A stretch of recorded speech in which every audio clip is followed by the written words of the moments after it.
Durbin? Here. Mayor Worth? Here. All present and accounted for, well, almost all. I'm not going to say much at the beginning, and we'll leave that to Will, but I don't know if you saw, I put together a supplement to the agenda to just talk about how we're gonna try to walk through this so that we can spend as much time as we want on amendments or the budget, but so that we have a process rather than just a free-for-all of conversation that takes us till 9 o'clock, and then all of a sudden we start actually talking about what we should be talking about. So, with that being said, the first item of business is we're going to first have the presentation by the city administrator, then any comments by the vast array of residents who are here. So, take it away, Mr. Jones. Thank you, Mayor. Members of the Appropriations Committee, welcome back. We're into week 3 of our budget progression here.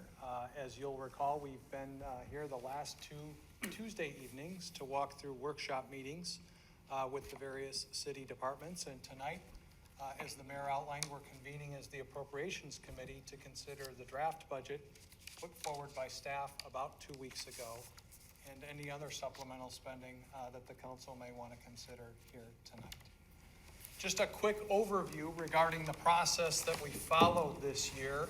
We started a little earlier than in past years. We got going right after the end of June, and staff worked on putting together the updates to the 5-year capital plan during the month of July, and we actually got the budget development memo out a couple weeks early, and departments were fast at work right after the July 4th holiday. In August, the departments finalized their budgets, and those were reviewed with the budget team in advance of distributing a preliminary budget to the council right after Labor Day. As I mentioned, we had 2 workshop meetings over the last 2 weeks, and an updated draft budget was distributed about 2 weeks ago. Earlier this week, an addendum was distributed to the council with some additional budgetary information, and we are here tonight to talk about the budget. This slide quickly shows an overview of the expenditures in the general fund that are proposed for 2020. As you'll note, most of the increase that we're seeing relates to salaries and fringe benefits, which are the 2 major cost drivers to the bottom line increase of just over $320,000. In all, we're seeing a 2% increase amongst all expenditures within the general fund budget as currently proposed. Some of the key aspects related to expenditures included in the budget here before you this evening include full funding of the public safety IT specialist, which was authorized in last year's budget to the tune of $40,000. We have wage increases for union employees and non-union employees through the performance evaluation system that was implemented in 2017. As noted in the transmittal letter, health insurance costs and pension costs are both increasing. Health insurance to the tune of 5% on a year-over-year basis. We've reduced our employee headcount by 1/4 of an employee through a couple of adjustments to administrative positions. And we have $50,000 from the Parks and Open Space Master Plan study that was completed, that is in the process, of being completed here this fall. We're rolling that into the capital plan for next year so we can start to address some of the needs identified in that plan. And then we'll have an opportunity to talk a little further about a second school resource officer within the police department. Discussions have been ongoing with Thiensville and the school district, and it looks like we're going to probably wind up assuming a 25% share of that cost for a second officer should the council decide to go forward. On the revenue side, revenues match expenditures, so we have a structurally balanced budget. Really the big mover on the revenue side is the reduction in the amount that we're budgeting in 2020 for licenses and permits. And this relates directly to the lower figure that we've included in the budget for building and development related permits. We had a number that was maybe a little higher for 2019 than we're going to realize here at year end. And so looking forward, as Spur 16 and Foxtown continue to develop and mature, we're probably going to see less construction activity in 2020. So we're adjusting that number downward by a little over 10%, 14% actually. The other item of interest is interest income. 3 years ago, we were budgeting and realizing $15,000 a year in interest income when rates were almost at zero. This year alone, we're at $150,000. So we've seen a tenfold increase in our interest income year to date, just from a couple of years ago. So with our new investment manager, we're confident that that's going to be a good number. We're going to hit this year and probably next year very easily. So all in, the revenues are projected to increase by just over $320,000 as well. A couple of notes related to the revenues. The tax levy adjustment is made possible by a $29 million increase in assessed value. This is non-TID related. So these are non-TID assessed values. As I mentioned, construction permit fees are declining. General transportation aid, which is one of the numbers that just we received here just in October, on October 1st, that's going up by $125,000. I talked about investment income, and as mentioned, the proposed budget has no current use of fund balance here before you tonight. In terms of capital funding, as I mentioned, we've moved $50,000 into the pay-as-you-go portion of the city's capital fund, and the total sits at $1.2 million. Just a couple of years ago, our recurring number was about $800,000 in pay-as-you-go capital. So within the last couple of years, we've been able to increase funding for road maintenance and facility repairs. We've been rather static in our fleet allocations for public works, police, and fire, and you heard a little bit about that during our last two workshop meetings. Equipment replacement is also a number where we haven't been able to really move the needle, and that may be the topic of some conversation later on this evening.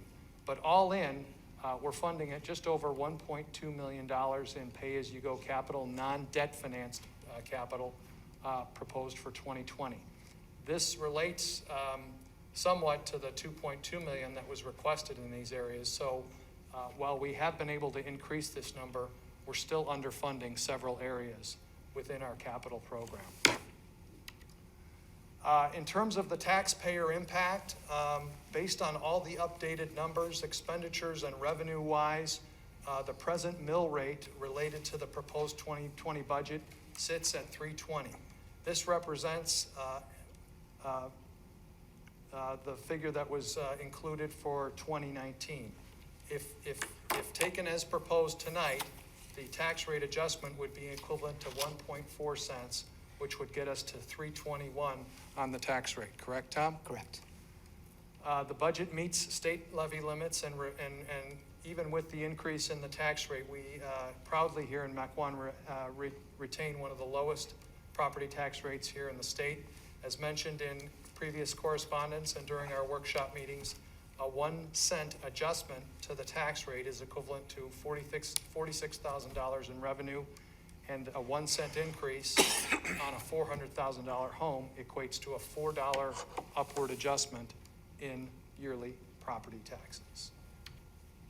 Oops, wrong way.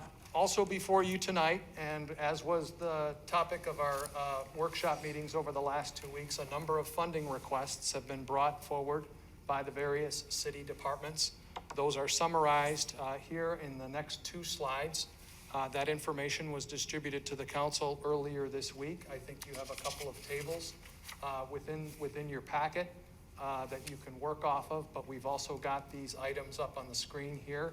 They're broken down by department, including the amounts requested and the tax rate equivalent, should the council decide to move forward on a consensus basis relative to any of the requests that are before you tonight. So here you have all of the requests that were put forward by the administrative departments within the city, the Department of Community Development, the Fire Department, and the Wyenberg Library.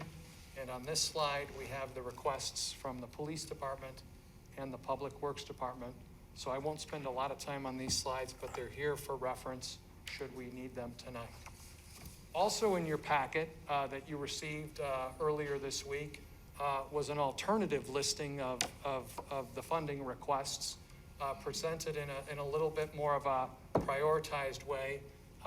They were broken into 3 tiers concerning life safety, concerning deferred spending, either on a capital or an operational basis, and then other requests that might not be of a life safety or a deferred nature, but more of a new spending nature that would be nice to do, but maybe aren't as critical as some of the items in Tier 1 and Tier 2.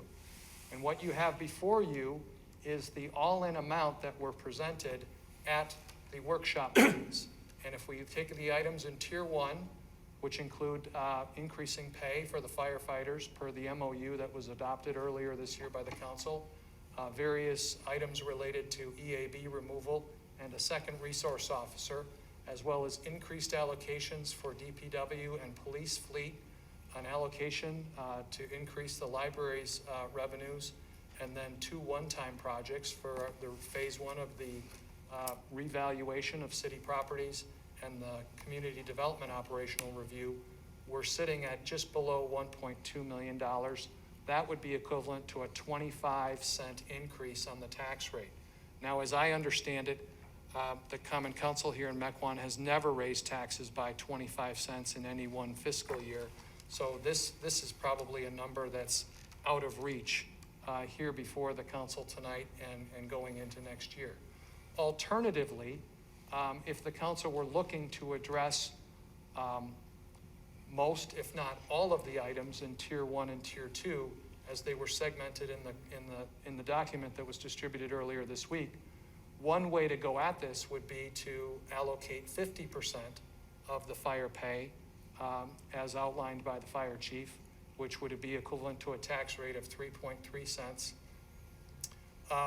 Allocating various items for EAB removal, except for the 3 full-time positions that were outlined by Director Lundeen, which would include a 2-person forestry crew and an assistant city forester, and the $30,000 city share for the second resource officer. $70,000 and $55,000 for public works and police fleet would get us to level funding amounts of $350,000 and $175,000 respectively. And the 2 one-time projects could be paid for out of fund balance, which we're currently above our authorized fund balance range of 10 and 12%. We're at 13%, and we anticipate ending the year at 13.5%. So there's some money there, equivalent to about $225,000, that would help us with a couple of those one-time expenses. So this next to last slide includes a little further information about what I just discussed. The fire adjustment under the alternative scenario would cover 50% of all of the available shifts and would be applicable only in 2020, the last year of the 3-year contract that we have with the fire union. Any future wages or wage adjustments would be determined as part of the next contract, which negotiations would start on probably middle of next year.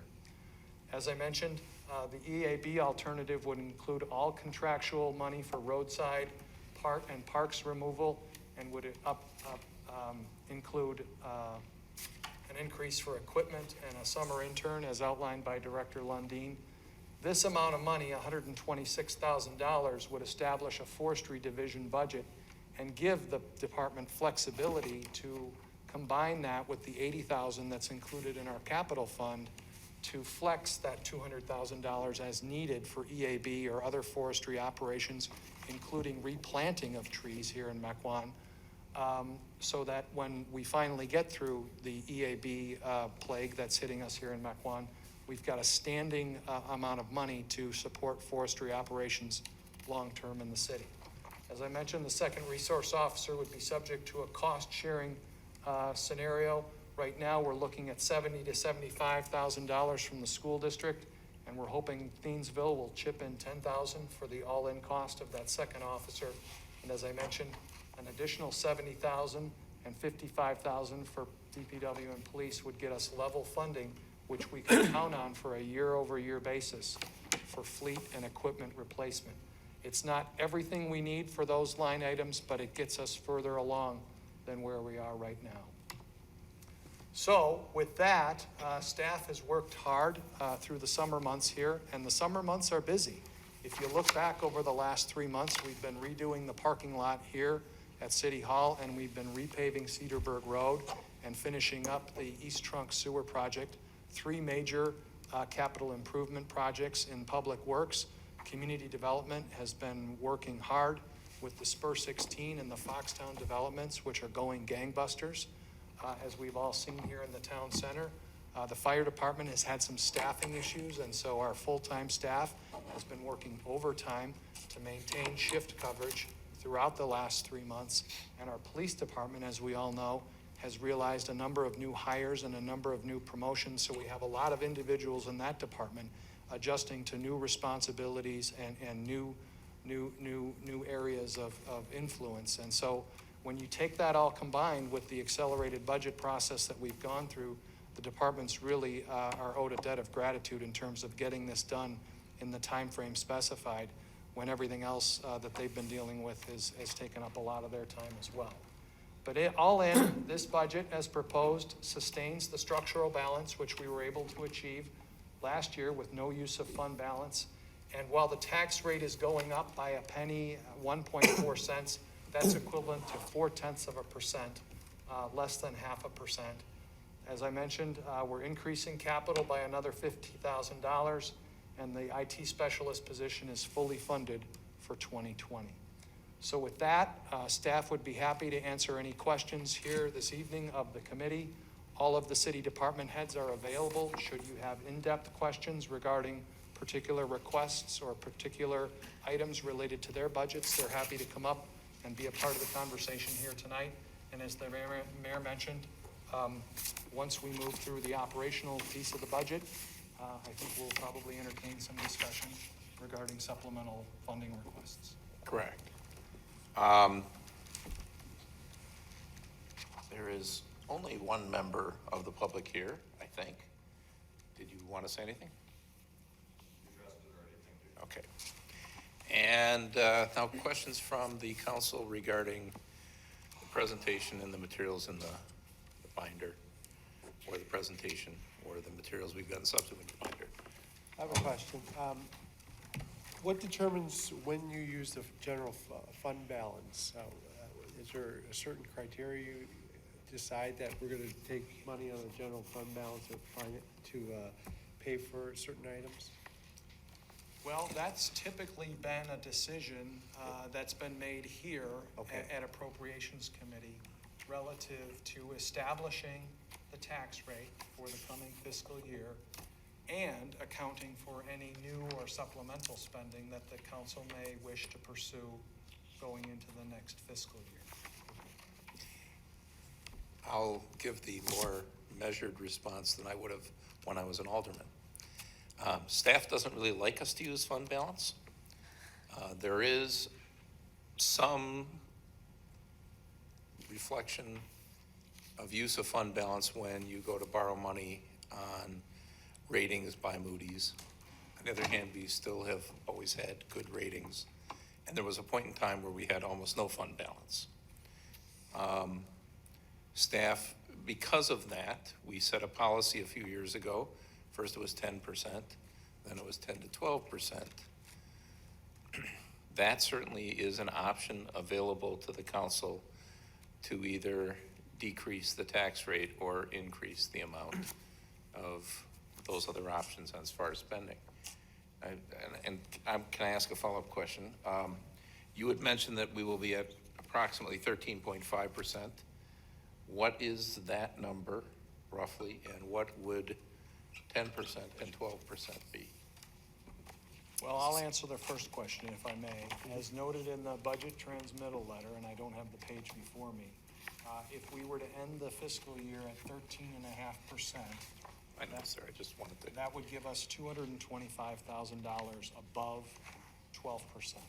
And what is So that's 1.5, $225,000 is 1.5%.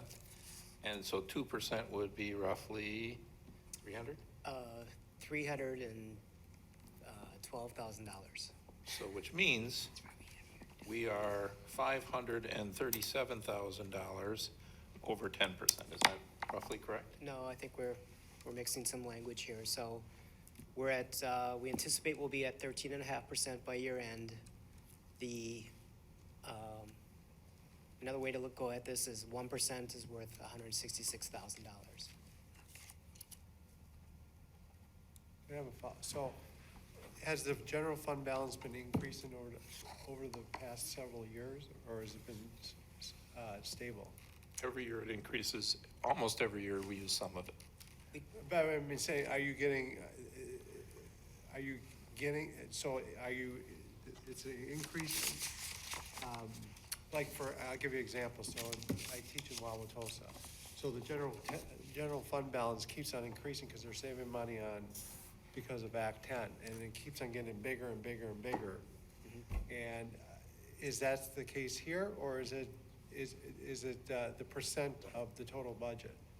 Well, each year we typically have been lucky enough to make a surplus. It's a combination of revenues, such as building permit revenues in the past being more than expected, Okay. or expenditures coming in less than budgeted, maybe due to staff positions being open, and while they're open and being refilled, there's some savings there. So there's a combination of revenues coming in over budget or expenditures coming in below budget that the city's been able to book a surplus that we've added to the fund balance at year end. And Alderman Hancher, more directly to your question, here is a slide that shows a recent history of the city's fund balance. And in the top row, what you see is the amount that has or was applied to the following year's budget over the last several years. So for instance, in 2018, the city applied $650,000 worth of fund balance from 2017, and that was used to complete a paving project on Donjas Bay Road between Wauwatosa and Cedarburg Roads. So we used some of that fund balance to complete a capital project. But last year, no fund balance was used going into 2019, and the budget before you here in 2019 for 2020 also contemplates no current use of fund balance.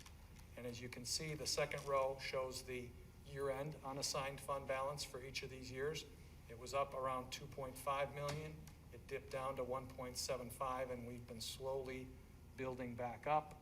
And the percentage of that relative to the following year's budget, as we noted, is going to be, or is expected to be, 13.5% at year-end here in 19. That's what I was looking for, that particular chart. So if I'm correct, we're about 371 above the 10% level? No, 415. Yeah, 415. 415. Alderman I Nerva. think to further clarify, our historical practice has been to plan on using some amount of fund balance, maybe not last year, but in previous years, and we end up not using as much as we budgeted for because of all the reasons Correct, right. Mr. Watson described. Other questions? Alderman Strelchak. Just out of curiosity, healthcare rates went up 5%. About what's the dollar amount on that? Do we know what the 5% number is? I'm just looking to benchmark just to figure out where we're at. I believe that's in the transmittal letter.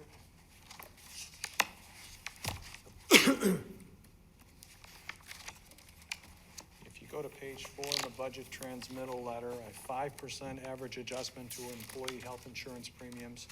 The rough number we included was $54,000. Alderman, This might be a little more granular than these other questions, but when we had our workshop having to do with Public Works, and I was asking Director Lundin if it was more expeditious to just spend money on the outside people who cut trees than fund a forestry position. She said most of the trees in Mequon are small trees that are best cut by staff. and her position was that it would be better to have another staff person who could also plow snow, et cetera, when it snows, and rather than the people that cut down the big trees that our staff can't handle. But I noticed that we went, in the budget process, at least the way it's laid out in the book here, it looks as though we went more with the contracted services than a position. And I'm wondering why that was. Well, my recommendation differs a little from the Director of Public Works. As noted on the slide, the all-in cost for EAB as presented was $394,000. Now, I think the director indicated that some of those costs might be overlapping, and 394 may not be the all-in cost that's necessary to get that department some additional resources. But as I mentioned, from my vantage point, providing about $126,000 in contracted services and other necessary items that were identified, combined with the $80,000, establishes level EAB funding of $200,000 that over time will presumably stay in the budget. And then once EAB becomes less of an issue for the city, that becomes your forestry budget, from which you can fund an assistant city forester position. You can fund increases in equipment or what have you. Right now, we have a forestry division with a $3,500 budget. There's really no budget backing up the work that's being done. So I guess my recommendation is to look long-term and to establish some funding for the forestry division and give the department the flexibility here in the near term to use that $200,000 however they see fit, whether that's hiring one or two people right now to get some stuff done or to do contractual work or some combination thereof. I would hate to see us get to a point where we authorize two people as a work crew to help us with EAB, and in 4 years, because EAB is no longer a concern, we're laying people off. No, I entirely understand that, but I thought our time frame for getting this accomplished is more toward 7 to 10 years than 4 years. And I would expect that one of those foresters eventually might be put in the position of the assistant to our forester. So that was my question, I guess. So what you're saying is that this funding isn't necessarily related to just contracting outside services, but could alternatively, if necessary and more efficient, could be used to hire another person to do the work in To the site. extent that the committee and the council would be looking to put additional resources towards EAB, I would not put any strings on those monies, and I would allocate it as part of a forestry division budget and let the Gotcha. department spend it as they see fit. I got you. Thank you. Well, a couple of questions. Establishes level EAB funding. What level to what? It's more than we spent last year. Are you suggesting that that's level going forward? Yes, Okay. yes. And why would it be so bad to hire 4 people or 2 people for 4 years and then lay them off? And also, wouldn't there likely in the interim be retirements, people doing other things that maybe they don't need to be laid off, but why would it be bad to lay them off 4 years from now? Is laying off people a horrible, horrible thing? Well, I'm not sure that it would be bad, but we're not in the business of laying people off unless absolutely necessary, and that's certainly a Okay, I just don't, yeah, I guess I was surprised by that comment. But anyhow, other questions? Alderman Meyer? No, sorry, Alderman Bushy, Oh. you're I have several different questions. front when you want to talk, because I can't see you down there. I have several questions. One is on the revenue side. And so you mentioned that there's $29 million in non-TID increased in value. And I'm wondering, is that what accounts for the approximately $200,000 in increased taxes, according to the pages? Right, because we've got that growth happening outside the TIDs, we're able to sustain more levy and keep the tax rate pretty much the same. And so would that include, so I'm just curious as to what comprises that. Is that the new houses between Swan and 76th and then combined with businesses? And Well, it's kind of organic.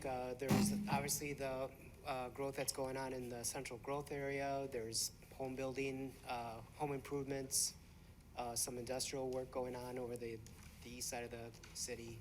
All of that combined gets us to that $29 million number. okay, and that's 200K. So, Excuse me. Man behind the door, can you hear Tom when he's talking? Yeah. Okay, I just want to make sure, because you come across a little fainter. I just wanted to make sure the microphone was picking up. it's his new name, man behind the door. Alderman Meyer.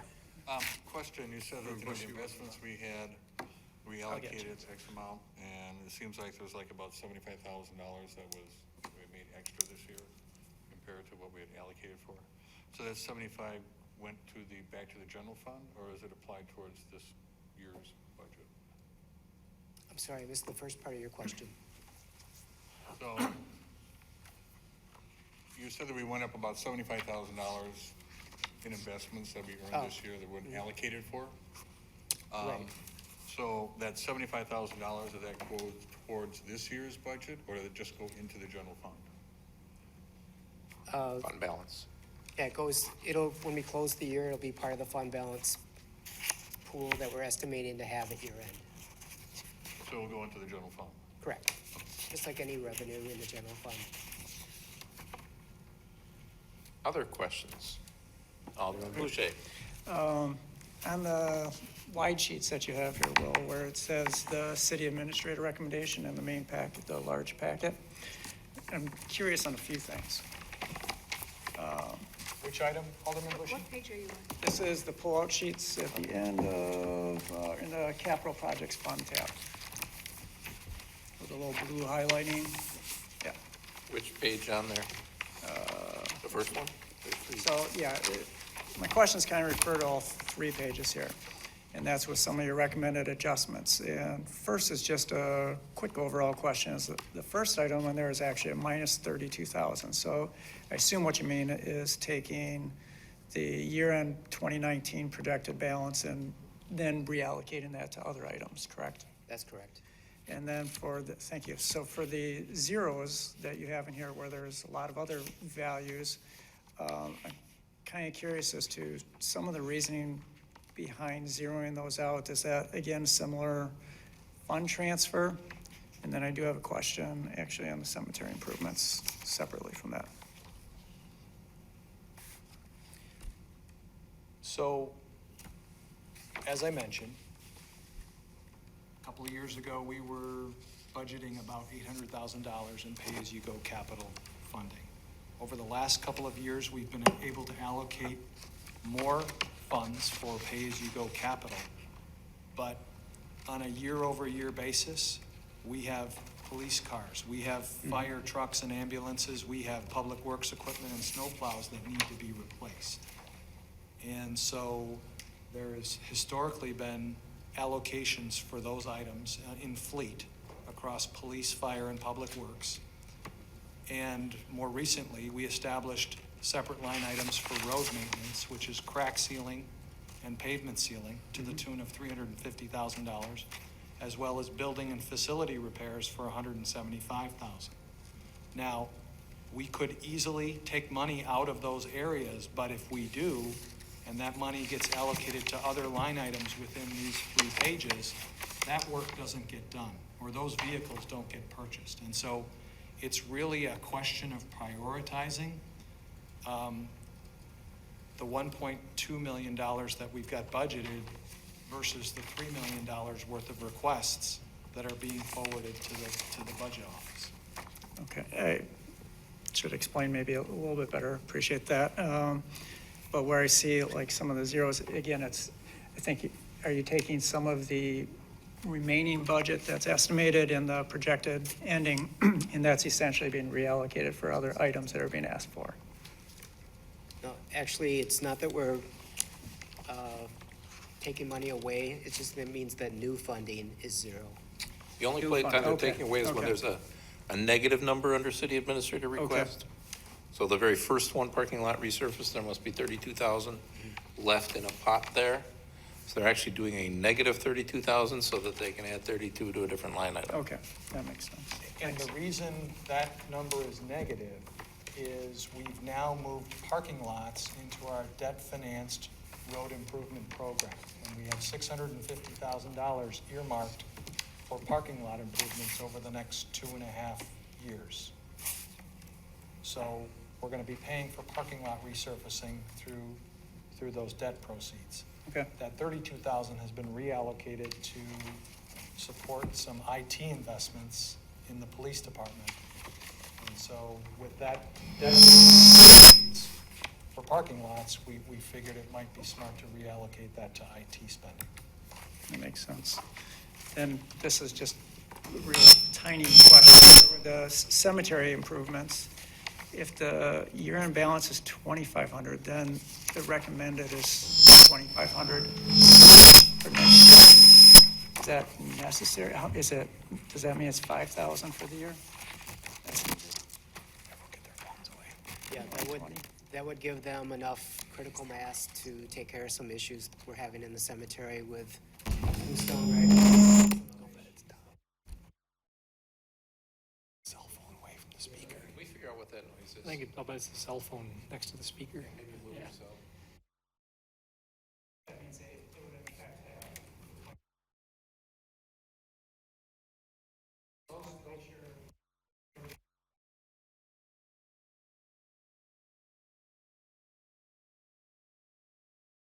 Those roll over firing. We allocate $2,000 a year for fire equipment. Time that's up.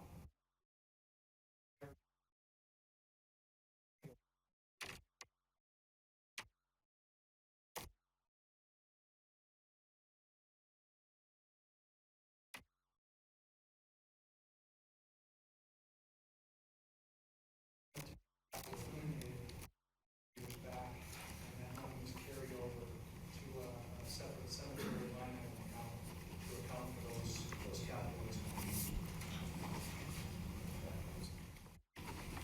Other questions? Alderman Stroller.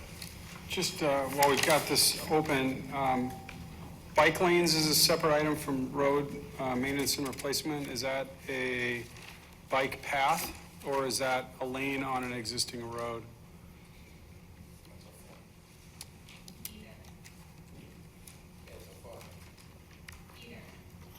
Okay. It's not for specific paths, it's money there for bike paths.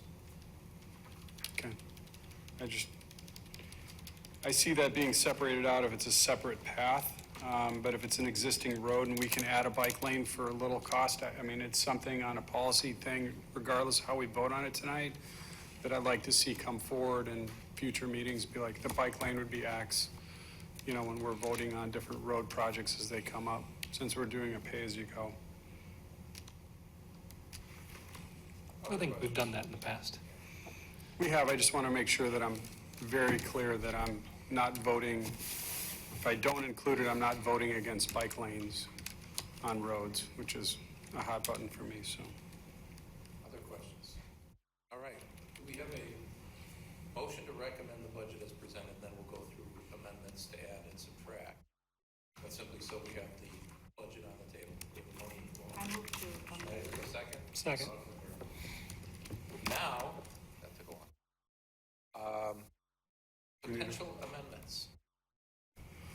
None of those things on that chart, the tier 1, tier 2, or tier 3, are included in the motion as currently existed unless somebody moves to amend the budget.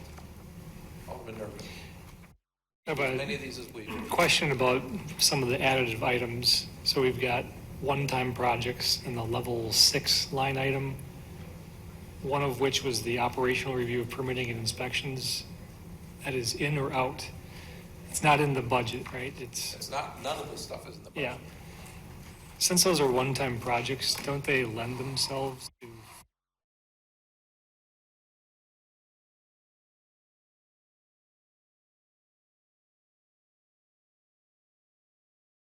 Turn to the slide where you've made the recommendation on, so then follow it.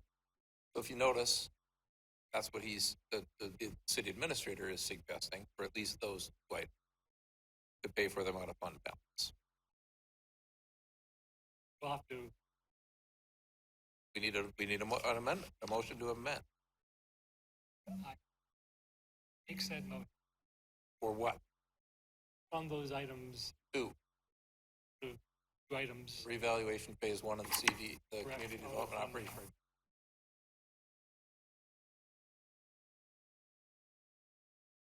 Is there a second? Any discussion on those two items?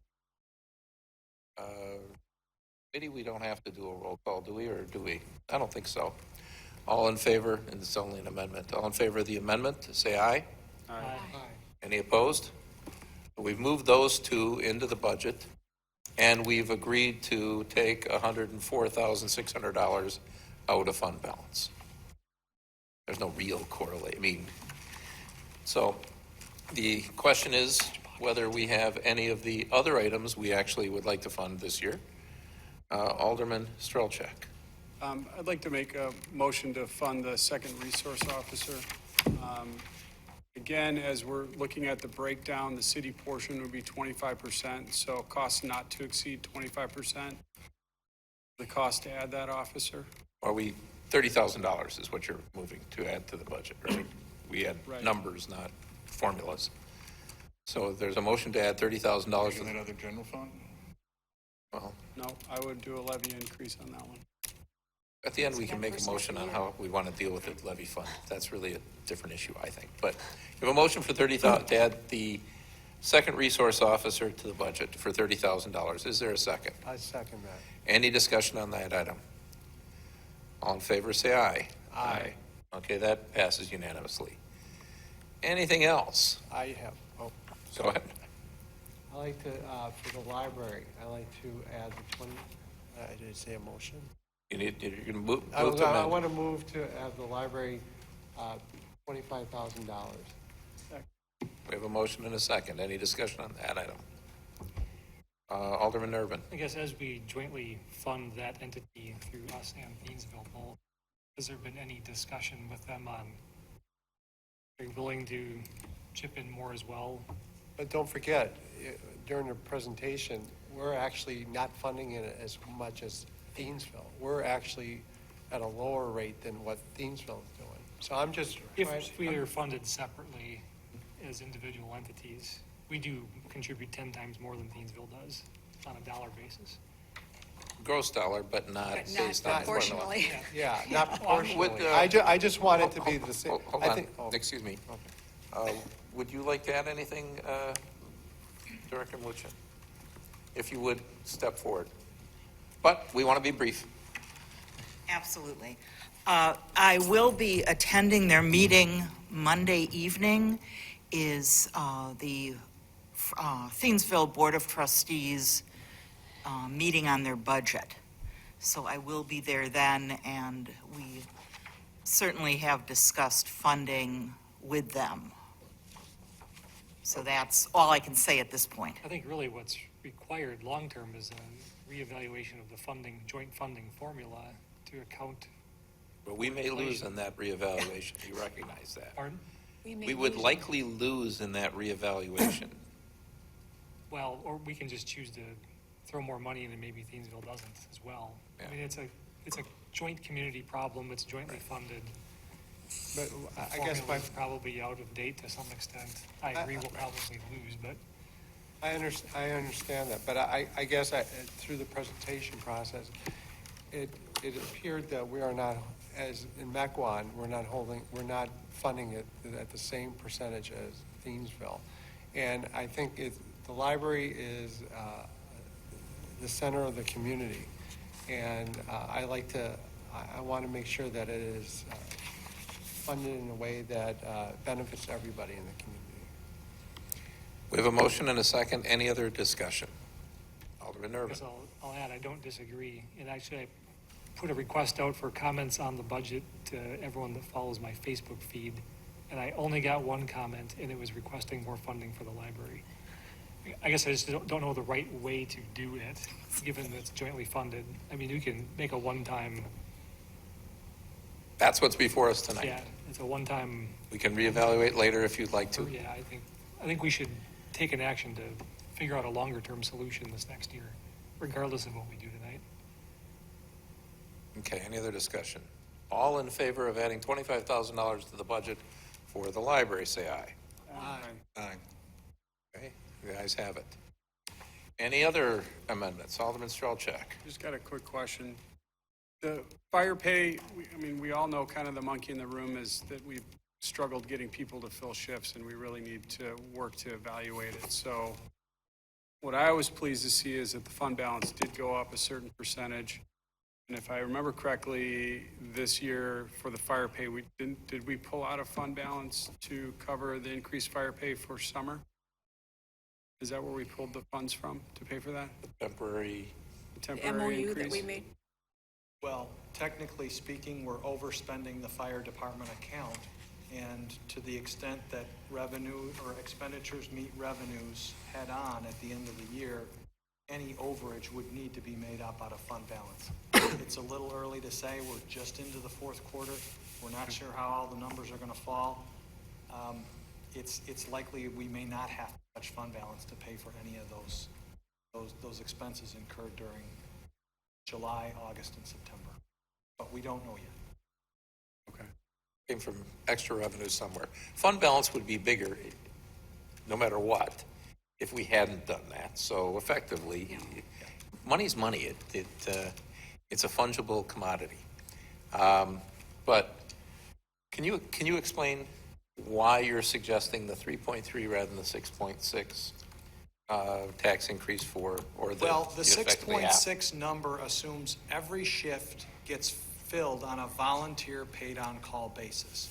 In reality, and as we've seen through these summer months with the MOU, not every shift gets filled, even at the higher pay rate.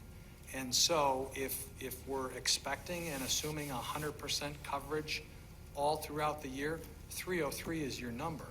But if we, with our full-time personnel and our internship program, figure that some percentage of our shifts are going to go unfilled, we can probably plug in a lower number for next year, which is the third and final year of the contract, and then reevaluate as we go into negotiations later next year, because we'll be sitting down with the union on a new contract, and that's really where pay should be determined ultimately, not here at the council. And remember, we probably did something and are doing something that's particularly extraordinary, giving a union a pay increase without negotiation. a concession, negotiation, and, you know, if they want to see the 303, perhaps that ought to be part of the bargaining. And just to be clear, the number that I believe was presented 2 weeks ago at the workshop meeting from the fire department was just north of $400,000. I asked the fire chief to sit down with the finance department and go through his numerical assumptions on how he got to that number. Through that discussion, that number was brought down to $300,000. So right there, we've picked up some of the funding necessary to cover those shifts with the additional higher pay. What I'm recommending is we split the difference on the remaining $300,000 to get us through the third and final year of the contract, and then we'll have a contract to consider as part of the budget process for next year. Alderman Boucher. I'm of the opinion that I agree that we need to have some increase in this item. I don't have an amendment at this point, but just philosophically, to fill those shifts, to make sure that people are being properly served with EMS services. I think that there should be an increase. I just don't have a number that. But we have to come up with I one. know we have to come up with one, so. So somebody I'd like a needs to suggest discussion one if we're gonna do it. If there's a number that hits somebody. Alderman Meyer. Last year's amount we did, or this year's amount we did, what was it, about 70 grand? The all-in number for the MOU, chief? Come on up. Well, no, I'm talking about the extra that we threw in to Yeah, get. the MOU. Right, that's the Yeah, MOU. Question was the all-in number for the MOU. What was the impact, what was the financial impact of the MOU for the 3 months that it was in effect? The actual impact or the planned impact? 'Cause when we- Actual. Okay, well, when we planned it was gonna be close to 90,000, but the pay that we actually paid out was an extra 67,000, but the last payroll just went out, and I think that added another 13,000 to it or something. You remember? I took last year 18, and I subtracted the same months from 19, and it was about $80,000 difference. Okay. Just to continue, isn't that though, a function that should be to the fact of that, because in the summer months it's tougher to fill and then the rest of the time of the year, it's not as difficult to fill those hours in that. So I don't know if that should be an ongoing thing where we're funding it at that level. Are you suggesting we have instead of, a lot of firms offer summer hours, we have summer pay? Well, there should be And, seasonal Yeah. pay? something of that nature, because that's what we're having the problem with. The only issue I see with that is, not that they're calculating, but it doesn't take much of an idiot to figure out, geez, I'd have a little blue flu during those months to prove that we aren't getting people signing up in order to have us change our policy. Well, I don't know if that's really questioning somebody's dedication to the service a little bit on that. But, I mean, I'd be more willing to do the funding more at kind of the level that we had ordered for this year. And Make a motion. I make a motion for the add in and we're currently at what? 70,000? 75? 80, 80? which only covered For half the 140. summer. Yeah, Correct. so we're gonna have to use it judiciously during the year, but I would make a motion to, make it 80,000. I had 75 written down. I can second that.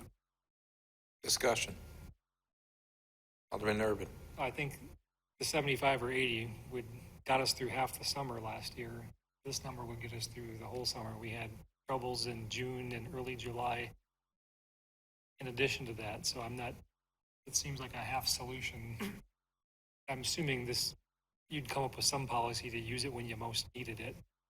We're not telling you exactly how to spend it, but you'd raise pay when you're having problems. You'd have to have an agreement with the association on how, it wouldn't be my call, it would be us sitting down with the association and figuring out how they're gonna do it. Ultimately subject to ratification by this body here. Like we did before. So You that, don't have to figure that out tonight, though. I just have a feeling that 80 will fall short. And just so it's clear, the reason Alderman Urban's saying that is we started it halfway through the summer, 2 months into the problem. Okay. But as a graph, I think the police showed us, it was more of a tendency during the summer months that, But we didn't cover the whole summer. understand Okay. what the vacancies were. Chief? so I got a couple things. First of all, when the October schedule came out a couple days ago, we were still 1,000 hours short. That went down to about 750. I ran it this morning. If we put the interns in some holes that we can fill, we're down to about 450 hours for the month of October. We still can't fill. Now, we're working on recruiting people, hopefully that they'll fill some of those vacancies. That number, that 303 was assuming that the pay that we went from $3 an hour to $7 an hour. The paramedics got a $5 an hour increase, and the fire calls were a 2-hour minimum. That 303, we made the fire calls, and we pulled this out of nowhere. We said an hour and a half minimum, still left the paramedic pay $5 an hour more, and left the $7 an hour for the on-call. That 303 would get us through all of next year, assuming all those shifts were filled and everybody would take them. Now, if we don't recruit anybody, we're not going to fill the shifts, and we won't need all the money. But if we want to fill all the shifts and pay them at that rate that we had this summer, that's what that would cost. If it's something less, then either you have to give them less than $7 an hour, you have to give them make the paramedic increase less than $5 an hour, and the time and a half for a fire call would have to be, I don't know, time and a quarter, I don't know, whatever. But you'd have to work out with them what it would be. Anybody else have any comments on this? Alderman Boucher. I'm kind of in agreement with the direction that Alderman Urban is going and would like to make a friendly amendment to it to raise it to 120. I don't know that that's friendly, but it's an amendment. If we have a Amendment to motion, the motion, yes. and we have a But second. Not friendly, but Do we have a second? At 120, I'll second it. okay. So we have an amendment to the amendment. Any discussion on the amendment to the amendment? Okay, we'll vote on the amendment to the amendment. Could you call the roll, please? Alderman Bushy? yes. Alderman Meyer? Aye. Alderman Hansher? Aye. Alderwoman Schneider? Aye. Alderman Urban? Aye. Mayor Worth? Aye. So Do I we've get a amended vote? the amendment. Alderman Strelchek? Aye.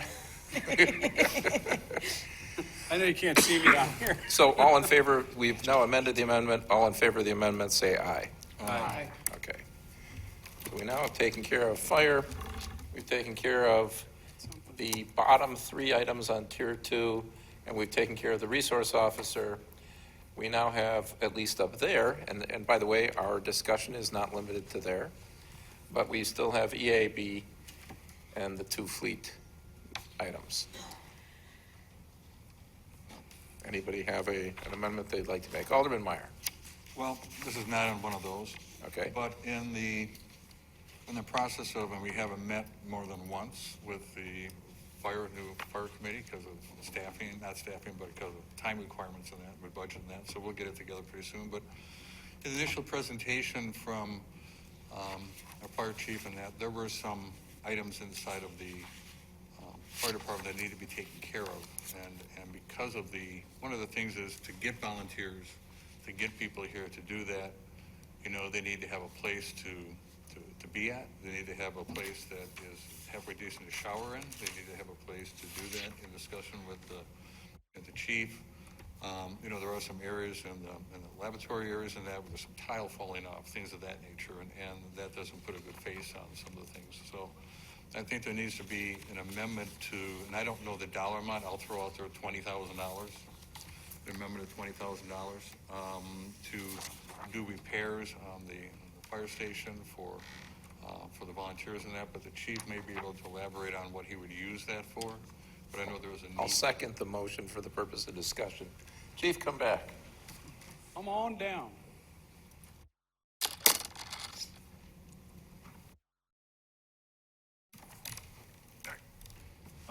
Your question was, what can you do with $20,000 in the firehouse? For the, well, yeah, you probably just, but I mean, like you were talking before about the tiles were and Well, Station 2 is where everybody, that's That's the where- East Side Fire Yes, Station, so Station 2, everybody's yes, on the same it's, page. it's very tired, it's very old, it needs a lot of things, the bathrooms, I don't think most people want to go into them anyways. There's only one shower over there, I don't know what it costs to put in a new shower. It's just old and tired, the tiles are missing in the bathroom, it's old and tired. Make it a nice place, an inviting place for people to come is a good idea. So you could go a long way with some money to improve it. There's also the heating system and the air conditioning system for the basement where everybody sleeps. It's one long metal duct that the air comes in and moves in. Well, if somebody's down at this dorm and they're talking on their phone, you can hear them down at the other end. I don't know how they fix that. I don't know if there's something that high-vac people can do to make that better, but that's annoying for the people. And it's the shower is in, or the bathroom is in the basement, right? One of them is, yes. And that's the one that's most That's, yeah, disgusting? yes. And it is. It's not just missing, it's moldy. It's awful. Everyone should go look at it and decide how much time they'd like to spend in that bathroom. The question is, what do we do with the budget? Is there any, this might be a question for Director Lundin or the city administrator. We have an amount not necessarily earmarked for particular departments for capital in the budget, don't we? Correct. There's $175,000 currently earmarked for citywide building repairs. And do we know what those are? Well, That's why I thought know Director Director Lundin. Lundin recounted those during her workshop presentation. I don't know if we can pull that up, Tom? It should be on the, I guess the question is I'm that, wondering if there might be something in there, that's what I is wanted to there make sure. something in there for it, or is there? There is not for that in particular, unfortunately. Well, we did outline a number of projects, but as a reminder, for 2019, we weren't able to be proactive. We were only able to fix things that broke. So there's nothing for the East Side Fire Station and the, Well, from our perspective, all of the city facilities are included in that facility funding. So if you wanted to either designate additional funding as we requested or indicate that a portion of that should be used for specific projects, we can certainly follow that in terms of our prioritization. the number that was requested in the budget workshop meeting from Public Works for additional facilities capital funding was $75,000. So there's a number out there. Alderman Meyer, you pointed to a $20,000 figure. The request from the department was $75,000. And to Director Lundin's point, if the council were to come to consensus on a number, we could certainly specify any additional funds for the fire station. I mean, that's one reason why I'd want to have that overall increased. But I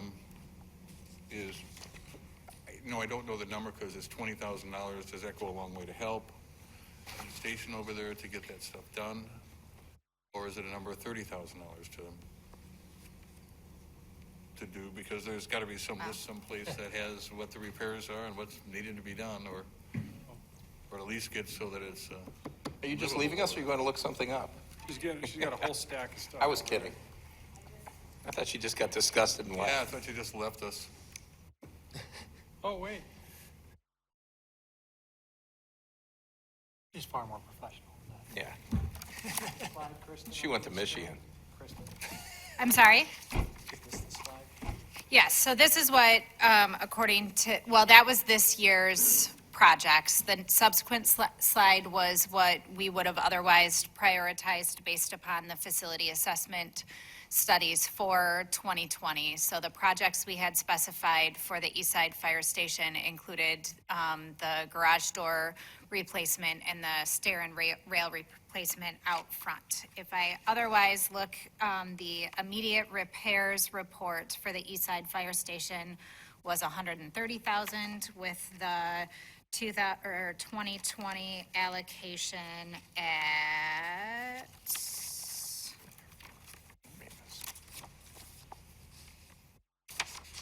$40,000. So unfortunately, they probably That split it study out. was meant to replace like mechanicals and tuck pointing and asphalt and windows. It wasn't made to make it more attractive. Yeah, it was maintenance, not improvements. Yeah.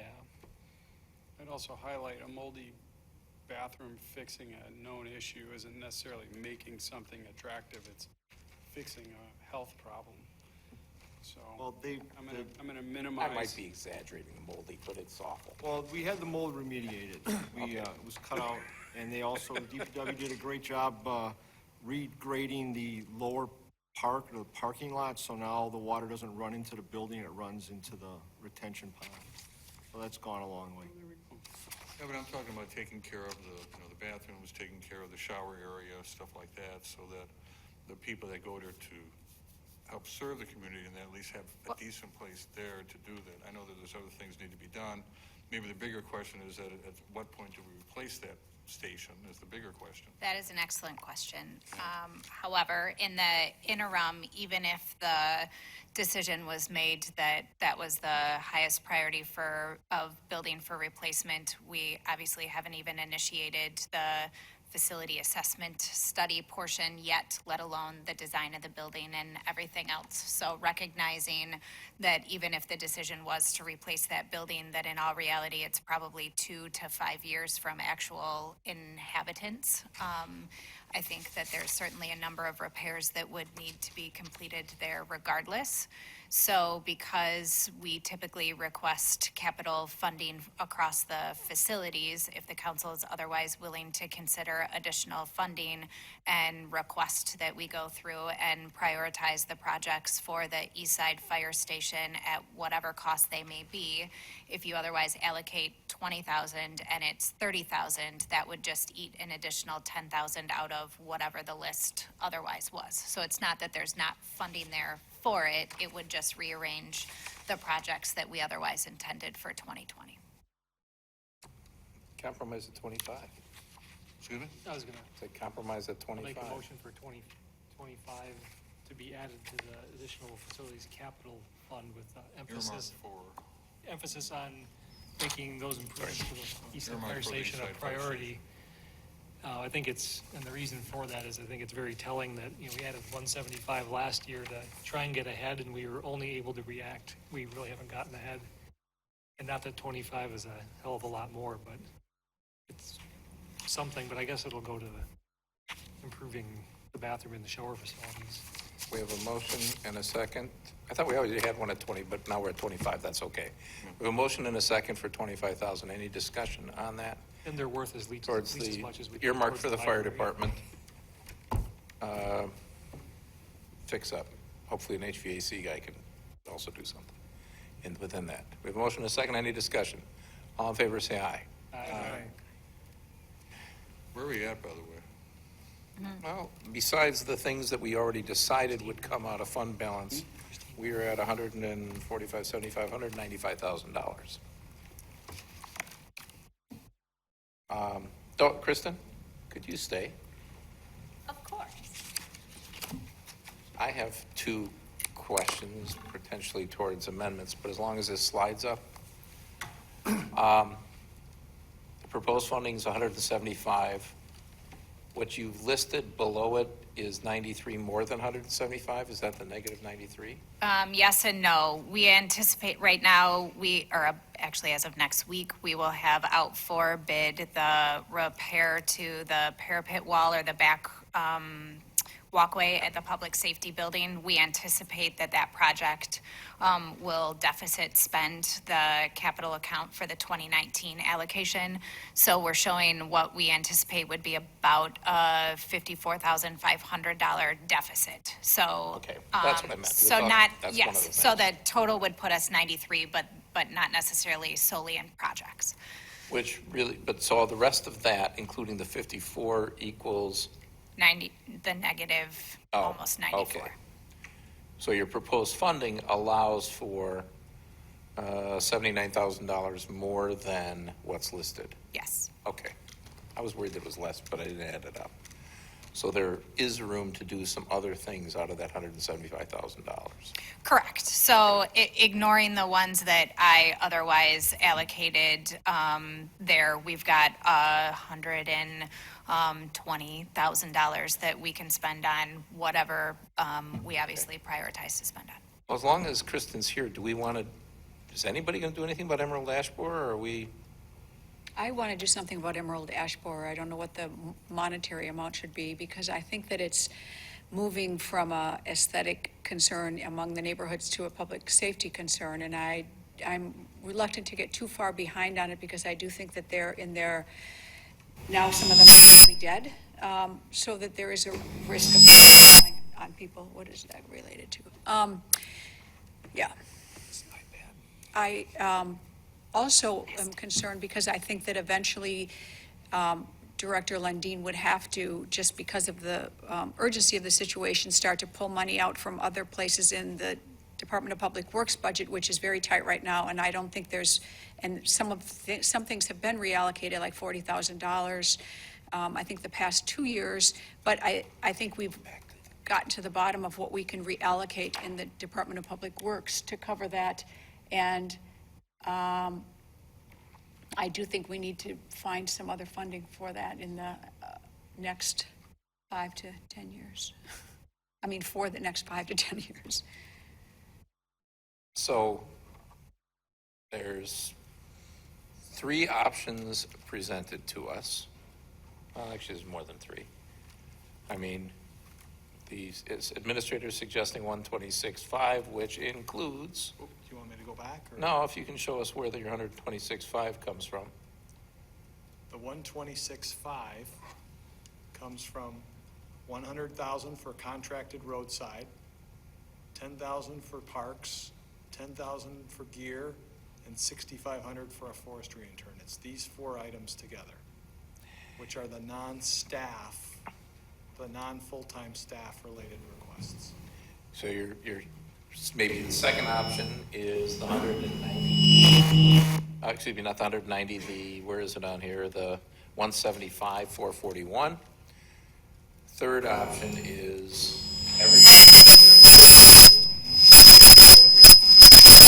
I mean, somewhere we, Try turning that one and just see what we think. And, Or keep funding the way it or keep the funding the way it is. And, I mean, I'm just saying an amendment needs to pick one. Now, let me tell you what I think. I agree with Alderman Schneider. I also think that over the course of this last year, the number of complaints received at City Hall regarding emerald ash trees has, and that I've received, has exponentially increased. And while I'm not sure that the safety issue is as big as some people may, I also think the residents of Mequon are going to be to the point where they're not going to tolerate it because it looks awful in their neighborhoods and they think it affects the value of their properties adversely, and there is a safety factor. And I don't know what it's going to take to get. We're not going to get ahead of it. We're not even going to. We're always going to be behind it, probably with any of that funding. But at least so it's not getting worse and worse. I mean, I think it's kind of. I mean, it was only a couple years ago where I thought kind of minimized the issue. But I think people are starting to get about it like they did about roads 15 years ago, saying, this is intolerable. We pay a lot of taxes and we shouldn't have the city junking up our neighborhoods. So I'm not sure what the right number is, but I think something ought to be done. Alderman? This,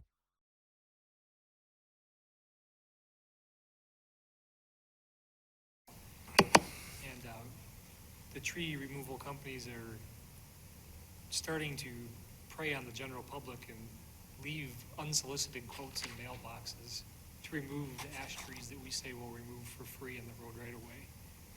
And at some point, people are going to get impatient and maybe fall for it and spend thousands of their own dollars. And I think private companies remove them for much more than we contract them for. The quote I got to remove 3 trees was $2,000, and I'm sure it costs far less for us to remove ash trees. And You also want to do it. Well, I didn't go to them. They came to me and left a note Yeah. in my mailbox. That's just predatory. Yeah, I would cut them down myself, but Yeah, but I've had some cut many because of where they residents were. won't.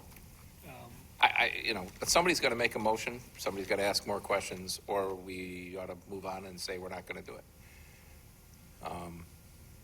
Well, I think that, although my understanding was that the hiring more city staff might be a more efficient, economical way to do it, rather than contracting it out.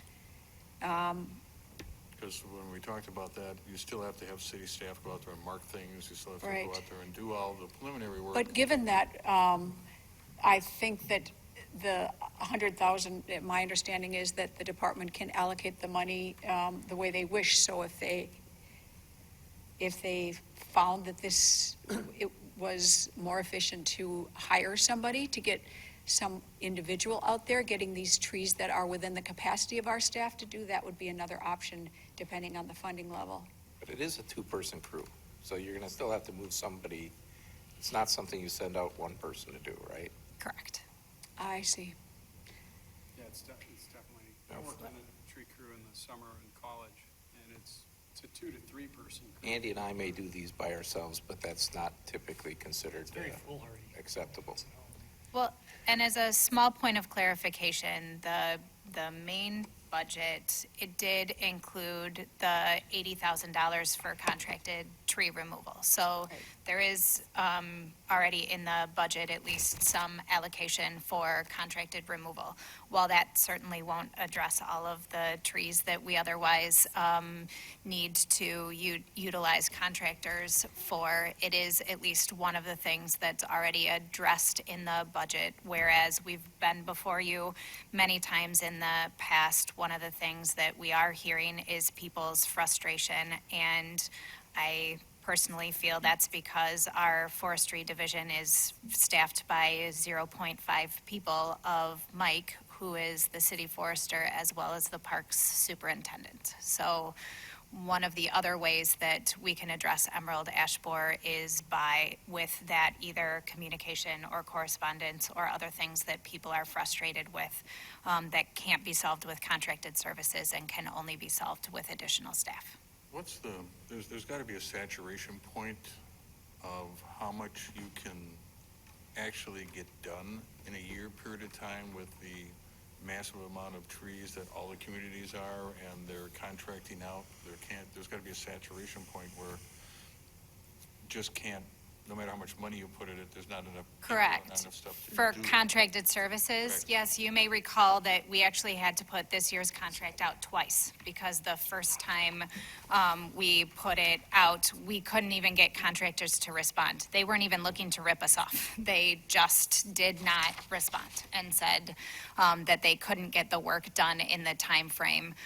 We're learning lessons as we go through as well. We anticipate that instead of doing one large contract, we'll probably do essentially a package of smaller contracts so that we may be able to attract other contractors that haven't otherwise been able to hit the massing. But you are correct when, especially if contractors can go to private property owners and make more money in removal than they otherwise can from us, then that's where they're going to concentrate their time and efforts. I have a question, and maybe you don't know the answer, but how much would it cost to lease one of those fancy automated Yeah. hydraulic tree cutter machines that we had do your neighborhood? Yeah, Voss, who we had do the contract, I think the first 2 years, they did Solar Heights, and I believe a part of Huntington Park. That has the articulating arm that comes in and does the tree removal. I'll be honest, I don't know what the cost is to rent the machine itself. Unfortunately, we'd also probably have to rent the person that operates the joystick, because it is a different operation than what we otherwise I wonder if that, operate. we shouldn't look at that, and that piece of machinery is phenomenally fast. It's just taking street trees down, just parks on the edge, reaches out, cut, rotate, strip, cut, and it just leaves a pile of mess, and you come. Yeah, it can actually feed it directly into the chipper. It is I know the piece of equipment, A piece of equipment like that, and then you can get rid of it when he's done, but we can much more efficiently deploy staff we may already have. Is that a question? Yeah, it's a question. I don't think we're gonna solve it tonight. We're gonna need money to go do something anyway, but maybe that's I'll be honest, I don't, my guess is most of them that are otherwise out there are being used by contractors. I'm not sure how many of them are available for rental, but I'm not sure we've asked the question. Okay, I'll make a motion. My motion is that we add $200,000 to the budget for emerald ash borer removal. And that would be the 175,441, which is a particularly precise number for something, but anyhow, roughly. The summer intern, the protective gear, and a few dollars to do something else. Chainsaws. That's a motion. I don't know if there's a second. I'll second it. It's pretty steep because we have already spent a fair amount of money. What are we up to on our 175? We're at 200 already, and this would add 200 more to it. I would, Yeah. I know it seems steep, but you can pay for the 100,000 contract where you can pay for part of it out of fund balance. That's true. You got, what? Well, we're gonna get to, that'll be a motion Yeah, we make yet. so EAB is a more short-term type issue. Right. You probably need something of a forestry budget when you come out of the back end of it, but maybe we don't know the right number, but you could, I think of fund balance for paying for short-term or one time or a couple of year things, and year over year, you better just levy for it, because you use fund balance this year, you just gotta find a way to pay for it for the next year. But if we're hiring a two-person crew and paying for that out of fund balance, that money may not be there in a year. May not be. Maybe you can pay one for it out of levy. You have to figure that out. We'll figure that out in a few minutes, but Or something else. We have a lot of things that are one-time expenditures in our regular budget. Again, how much fund balance we use is, I think, separate from what we're using it for. We have lots of capital improvements that are one-time improvements in our regular budget. So we can get to that discussion on what this will do to the rate, since we do have $415,000, although we have allocated some of that already, over our policy requirement in fund balance. So we have a motion and a second on adding $200,000 to the budget for Emerald Ash Board. Any discussion? Could you call the roll, please? Alderman Meyer, No. Alderman Hansher, Aye. Alderwoman Schneider, Aye. Alderman Nervin, aye. Mayor Worth, Aye. Alderman Strolchek, No. Alderman Bushy, So it passes. passes. Anything else? There was some requests for capital money, capital projects money. Thank you. Any other motions? Any motions related to fund balance? All of this is on the table and appropriate at this point. Let's go through a tally of where we're at. We're at $400,000 that we've added other than the two fund balance items, 400 precisely. The two fund balance items were $104,600 or $650. But though that's coming out of fund balance, so $104,650 gives us just a little over $309.50. I don't know. Out of available fund balance. I'm with you on the $400,000 of undesignated funding at this point. 311,350. 104,600 in dedicated fund balance for sure for the revaluation and the study for the Department of Community Development. So how much does that? 311,350.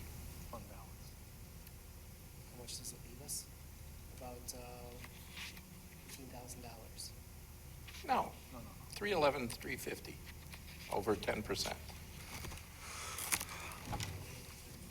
There's $415,000 of fund balance would be at the end of the year over the 10%. Right. We've agreed to use 104,650, leaving 311,350.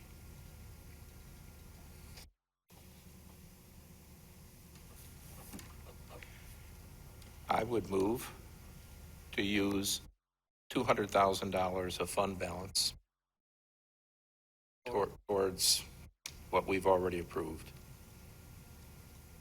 It doesn't even matter what. Yeah, Yeah. It's all money. No, I think that's reasonable. it's money. I second that. We have a motion and a second. Any discussion? I'd like to make an amendment to that, make the Okay. 300,000 out of there. We have I'll second that. So we have an amendment to the amendment. We'll vote on that first. If you could call the roll, please. Alderman Hansher, Aye. Alderwoman Schneider, Aye. Alderman Nervin, Aye. Mayor Worth, Aye. Alderman Strolchek, Nope. Alderman Bushy, Aye. Alderman Meyer. Aye. I almost skipped you. That already passed. So we're gonna use $300,000 of fund balance besides the 104,650, leaving us for a $100,000 increase on the general budget at this point. And the question goes back to, we've got the two fleet items. The city attorney, or excuse me, the city administrator has suggested 70,000 and 55,000. Staff has asked for some numbers greater. And then, of course, we've got anything else left in the budget we want to talk about. Alderman I just have Snyder. a question about the DPW fleet. Were those the cars that were just the general sedan cars that were being used for inspections? Or I'm not clear on what exact kind of vehicle that was. It may have been that.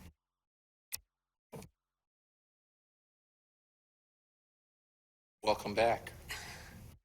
Hello? And those Hi. people who are never going to come back up here are really happy about it. I believe that the finance director is pulling up what we otherwise had allocated. Typically, every year, we purchase a snowplow, which is about $180,000.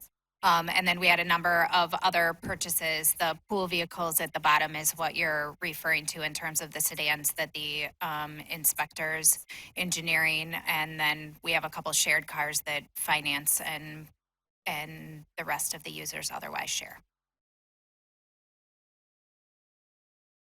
So explain those numbers. They told you, the proposed funding that's in the budget.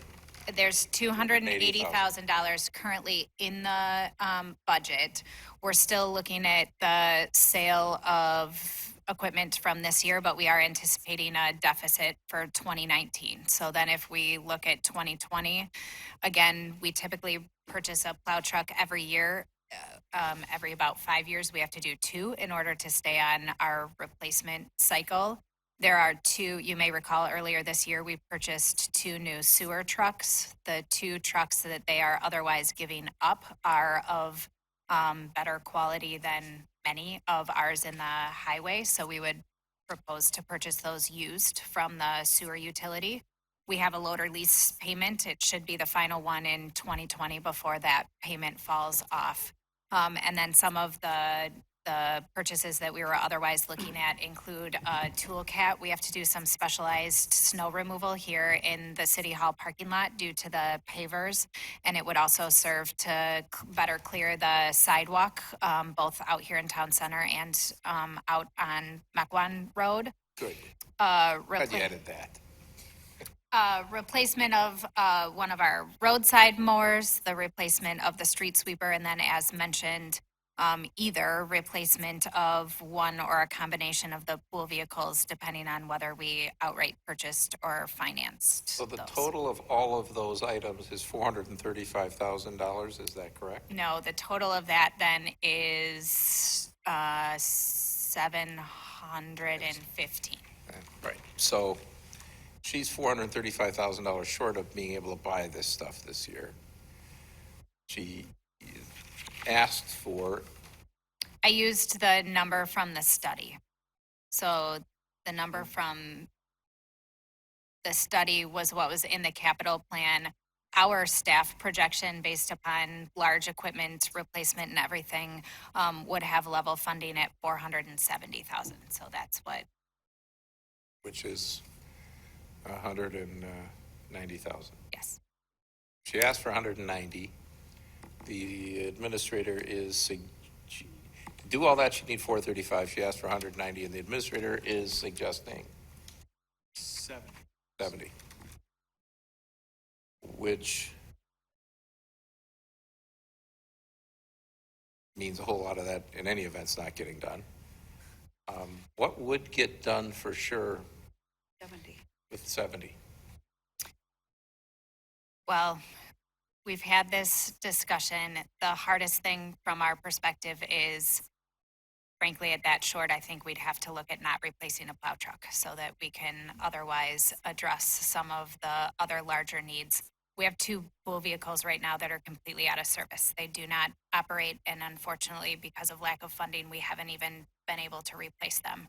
the other three that we have are at the end of their life cycle, so are also at the point that they should be replaced. So those vehicles are high on the list. The Parks and Highway would say that the roadside mower is the highest priority from a state mandate and permitting perspective. I would probably say that the street sweeper is the most important, and our buildings division that otherwise is responsible for this parking lot and the sidewalks would say that the utility machine is the most. Obviously, the loader lease payment is not a choice. And of course, without the 70, you're not doing any of those things. Right. Well, you're doing still some stuff out of the Yeah. 280. Correct. Mhm. So, Alderman Strelchak.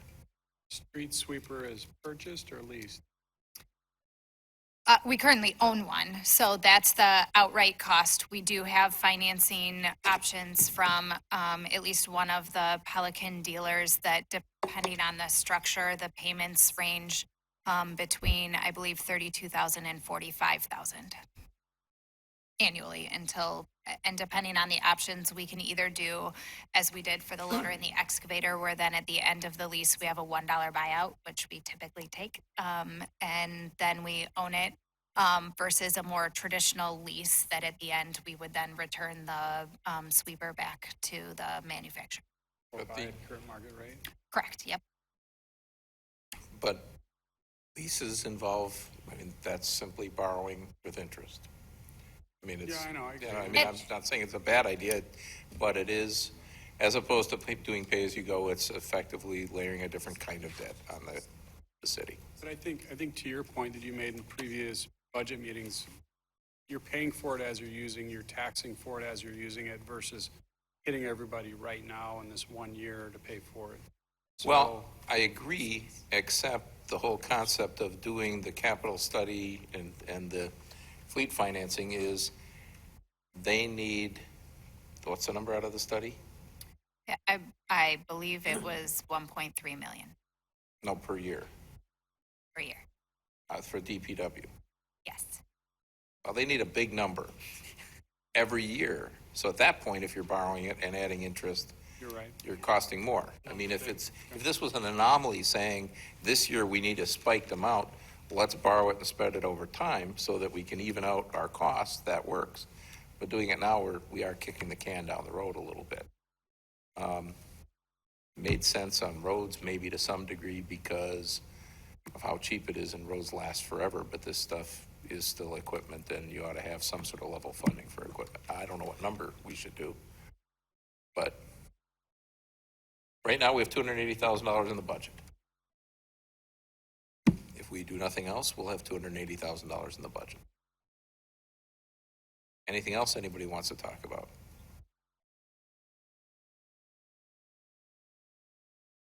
Do we want to vote on the budget as it is, or is there we're not going to do anything with either one of the reserves?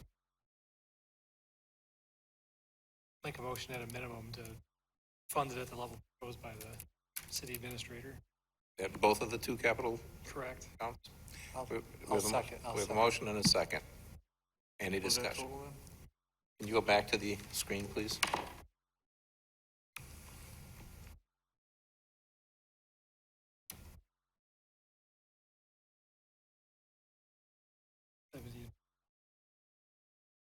$125.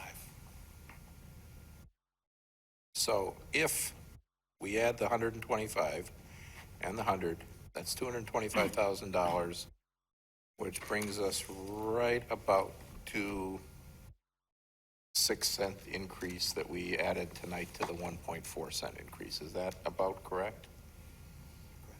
That's a little less than that, but yeah. So, just so we know where we're, Highest increase ever. not 25 cents. You can also vote no. We have a motion and a second. Do we want to divide the question, or do we want to vote for them together? Okay, could you call the roll, please? Alderwoman Schneider? Aye. Alderman Nervin? Aye. Mayor Worth? Aye. Alderman Strelchak? Aye. Alderman Bushy? Aye. Alderman Meyer? Alderman Hancher. Aye. The ayes have it. Any other discussion? Are we ready to vote on the main question, the budget as amended, to recommend it to the council? Other amendments? Could you call the roll, please? Alderman Nervin. Aye. Mayor Worth. Aye. Alderman Stralcheck. Aye.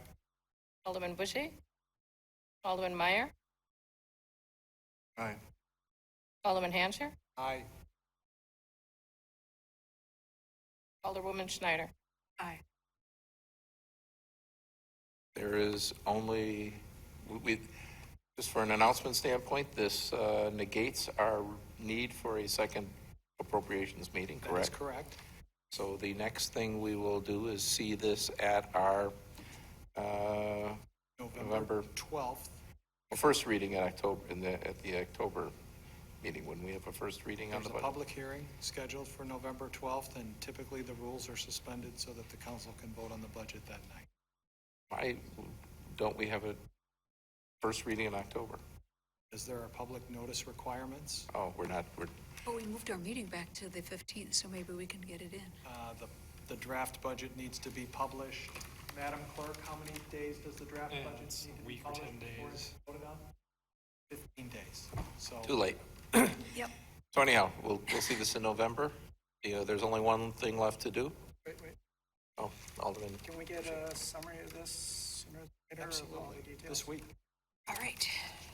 Sunday at the latest. Move Motion to adjourn. Second. Motion and a second. All in favor? Aye. Aye.